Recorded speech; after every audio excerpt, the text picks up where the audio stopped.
Clifford गीट्स।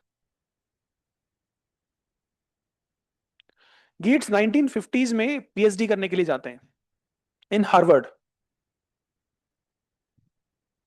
Under टालकोट Parsons.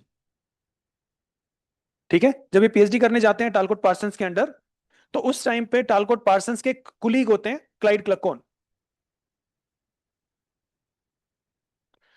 क्लकोन and L क्रोबर, इन दोनों ने मिलकर एक बुक लिखी,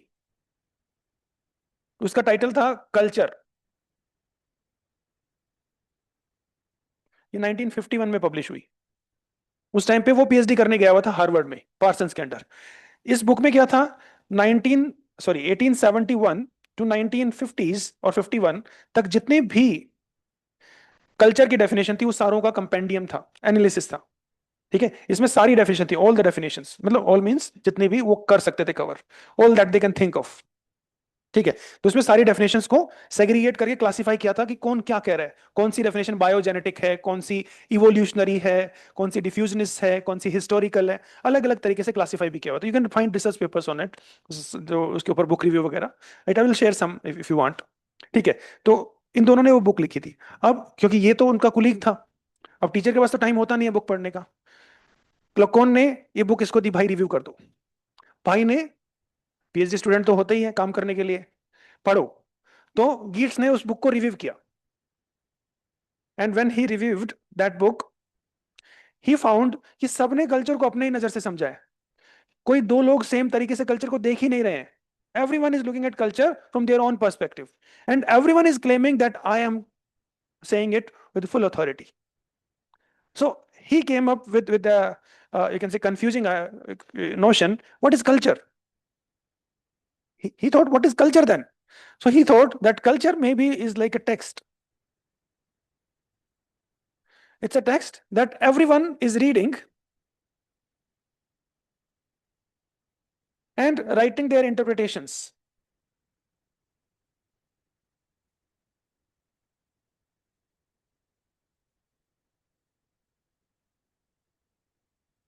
Right? And since text is symbolic, है ना, टेक्स्ट तो सिंबल से मिलके बना है, कोई भी टेक्स्ट है वो वर्ड तो सिंबल है ना, like pen is a symbol. Pen word इसके लिए भी तो यूज हो सकता था, इसके लिए भी यूज हो सकता था, इसके लिए भी यूज हो सकता था, इसी को पेन क्यों बोल रहे हैं? तो सिंबॉलिक है, there is no connection between that, right. Symbol, symbolic है टेक्स्ट, उसको रीड किया हर एक स्कॉलर ने, और उसके बारे में अपने इंटरप्रिटेशंस लिखे। किस तरह के इंटरप्रिटेशंस थे? May be a little deeper interpretations about. So can anyone claim full objective authority that I am presenting the most objective and empirical analysis of culture? No, none. Why? Because culture is a symbolic system. I believe you get this point, what he was trying to say here. Now, यहां से क्या होता है, Harvard में ही गीट्स को बोला जाता है, एक कल्चर रिलेशंस प्रोग्राम चलाते हैं टालकोट पार्सन्स, उसमें भेजते हैं ये पार्सन्स कल्चर रिलेशंस प्रोग्राम में। जावा के अंदर वो प्रोग्राम चलना था, तो जावा में पार्सन्स तीन ग्रुप्स को भेजते हैं, एक सोशियोलॉजिस्ट, एक एंथ्रोपोलॉजिस्ट और एक साइकोलॉजिस्ट। इन तीनों को कोलैबोरेटिव वर्क के लिए भेजते हैं कि आप अलग अलग फिनोमेना को स्टडी करोगे। ठीक है, पार्सन्स का बिलीफ था सोशियोलॉजिस्ट सोशल रिलेशंस को स्टडी करेंगे, एंथ्रोपोलॉजिस्ट कल्चर को स्टडी करेंगे, राइट, और ये कहता है anthropologist should limit themselves to the study of culture only. ठीक है, सोशियोलॉजिस्ट सोशल स्ट्रक्चर्स को स्टडी करेंगे, और साइकोलॉजिस्ट जो इंडिविजुअल बिहेवियर को स्टडी करेंगे, राइट। तो these are the three group of scholars were sent there, and he was asked to study the religion of Java. He was asked to study the religion, इसको job मिला religion को study करने का।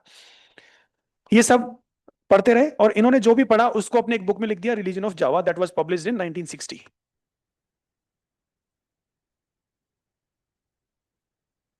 Right? So what he found in the Javanese religion, he found that there are three different types of religions in Java. The first one is the Abangan,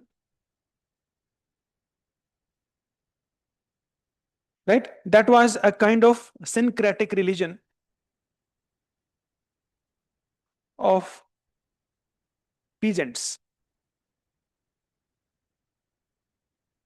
right? Second was Santri, that was Orthodox Islam.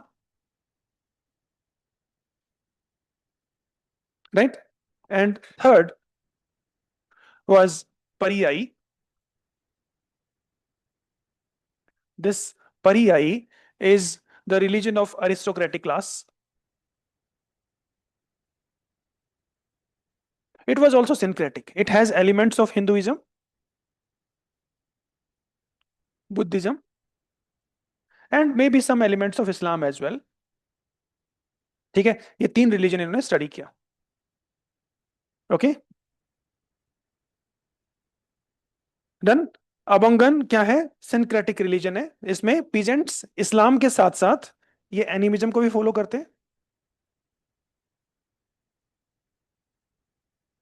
Islam, animism और कुछ polytheistic beliefs भी हैं इनके अंदर.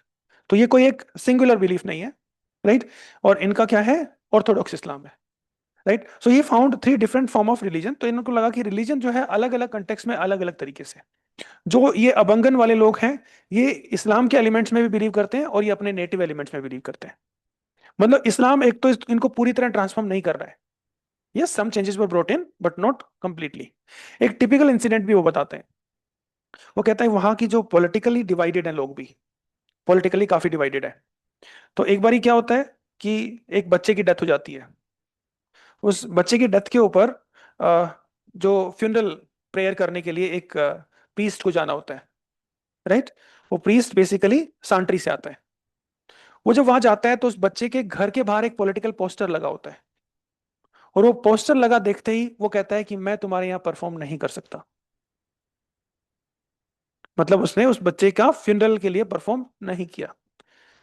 How that behaviour was driven driven वो symbol था उस poster के ऊपर, वहां से उसका बिहेवियर बदल गया, right? So religion is not a uniform thing that we see. It's symbolic, contextual, people interpret in accordance with the situations. May be on other times अगर वहां पोस्टर दूसरा होता तो शायद वो जो प्रीस्ट था उसको सही इंटरप्रेट करके उसका फ्यूनरल का प्रेयर कर देता, बट अभी नहीं किया. क्यों नहीं किया? क्योंकि पोस्टर अलग था. समझ में आया? तो रिलीजन एक यूनिफॉर्म चीज नहीं है, वो कंटेक्स्ट बेस्ड है. ये इसका ऑब्जर्वेशन था वहां पे. ठीक है. और पहली बात तो रिलीजन, कहीं पे भी रिलीजन एक कंप्लीटली यूनिफॉर्म चीज नहीं होती है. It has elements of Islam but it also has elements of animism, polytheism and many other forms of beliefs. ठीक है. अब एक और चीज जानते हैं. ये तो एक साइड हुआ. दूसरा साइड क्या है? गीट्स जब वहां पे गया था तो उस टाइम पे वो एक बुक पढ़ रहा था, Protestant ethic and the spirit of capitalism. That book was written by Max Weber. ठीक है. जब वो वहां पे गए थे स्टडी करने के लिए रिलीजन ऑफ जावा, तो he was reading the book Protestant ethic and spirit of capitalism, right? This was written by Max Weber. और वेबर की हाइपोथेसिस क्या था कि प्रोटेस्टेंट एथिक जो है उसके कारण जर्मनी के अंदर स्पिरिट ऑफ कैपिटलिज्म आया. That was the idea, right? Now he came up in Java in order to test the Weberian hypothesis whether this Islam is same as the Protestant Christianity for Javanese people or not. ठीक है. Whether the Protestant ethic जैसे वहां पे capitalism लेके आया, same can I take that religion, you can say Islam in Javanese society as same as Protestant religion in Germany. ये इसका hypothesis था. तो he was partly, you can say, happy कि पार्टली सक्सेसफुल था. Yes, but not in full. ठीक है. How partly? क्योंकि जो सांट्री वाले लोग थे, जो सांट्री के फॉलोअर्स थे, इस्लाम ऑर्थोडॉक्स फॉलोअर, उनके अंदर स्पिरिट ऑफ कैपिटलिज्म थोड़ा आ गया था. Why? Who is more Islamic? Those who have went on Hajj. जो हज पे चला गया है वही इस्लामिक है. हज पे जाने के लिए आपको पैसा कमाना पड़ेगा, आपको पैसा बचाना पड़ेगा. Only then you can travel to Hajj. आपको बोट शिप में जाना पड़ेगा ना. शिप में जाने के लिए you must have wealth. So what he found that yes, it was partly true. ठीक है. But the same time it is not true in this case of Abangan. Abangan के केस में क्या हो रहा था? यहाँ पे सिंक्रेटिज्म था, यहाँ पे इगलिटेरियनिज्म था, यहाँ पे स्ट्रेटिफिकेशन था सोसाइटी में. ठीक है. हाँ.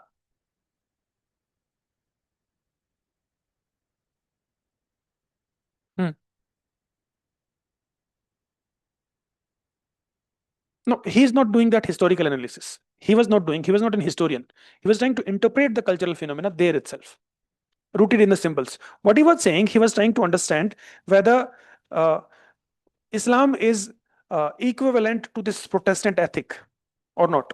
When he was talking about, मतलब क्या मैं दोनों को पैरेलल्स ले सकता हूँ कि नहीं ले सकता हूँ, कि जैसे जो वेबर ने वहां पे प्रोटेस्टेंट क्रिश्चियनिटी को लिया, तो can I consider Islam in Javanese society as same as he had considered.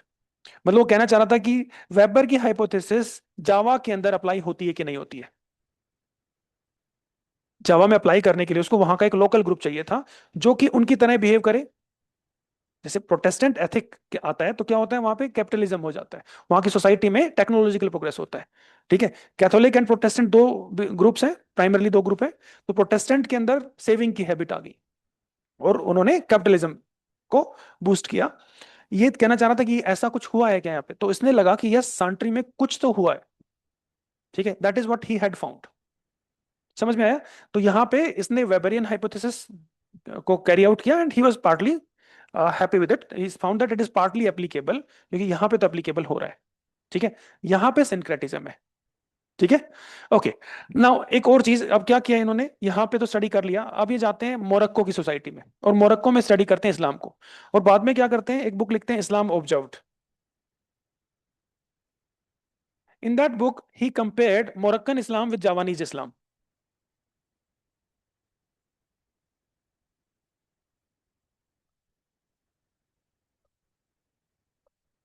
Right, अब मोरक्को में इस्लाम अलग तरीके से बिहेव करता है, वहां पे सूफी सेंट और वहां का वर्शिप का तरीका बिल्कुल अलग था, जावानीज इस्लाम का बिल्कुल अलग था।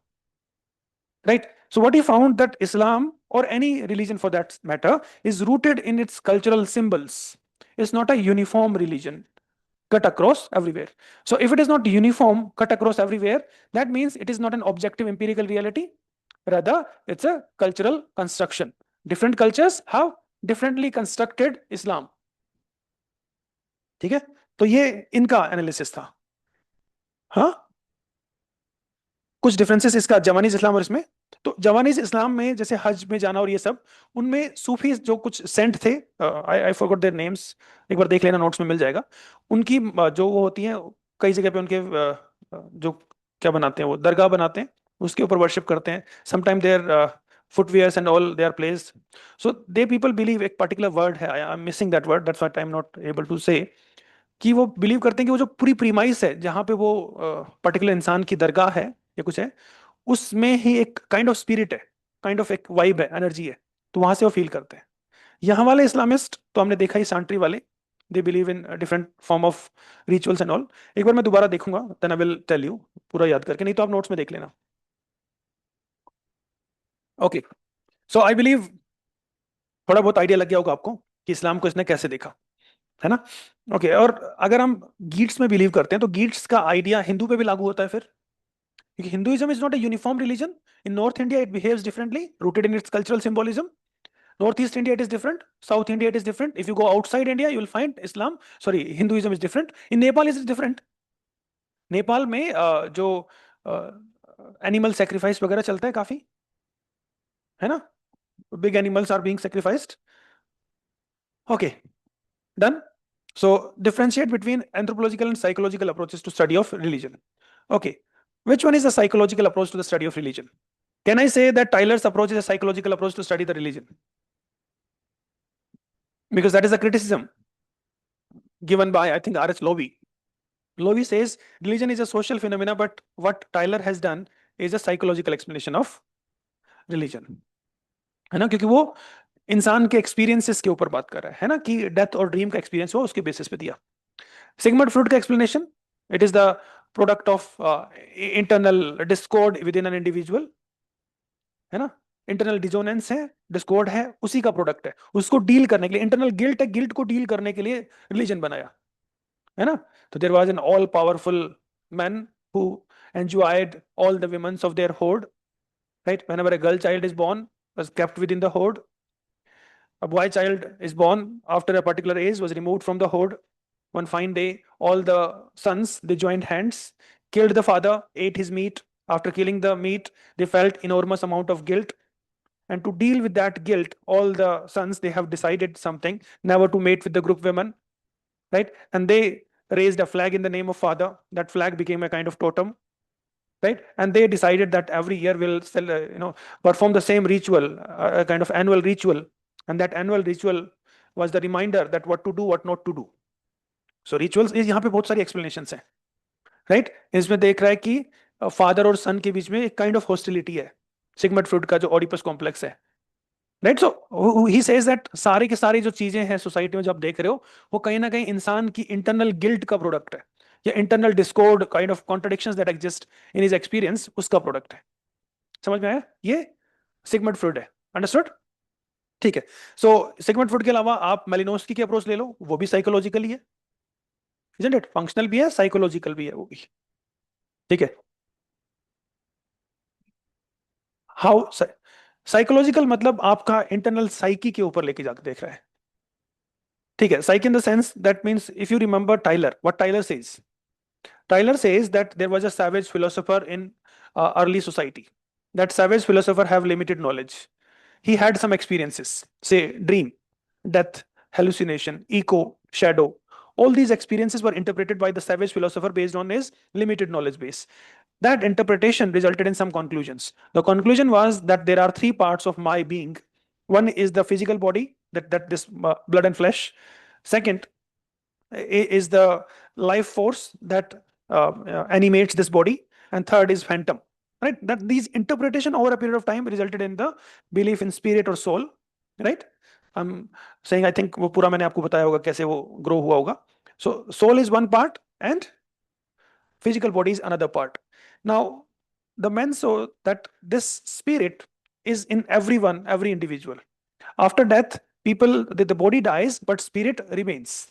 And that spirit can be seen bathing in the river, sitting on the trees, or roaming on the hills. It can be seen anywhere.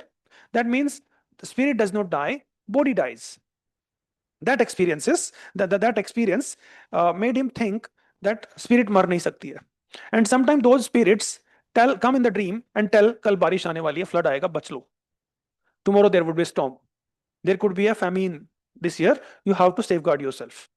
Right? Now, who are those who are coming like this? Those were their parents.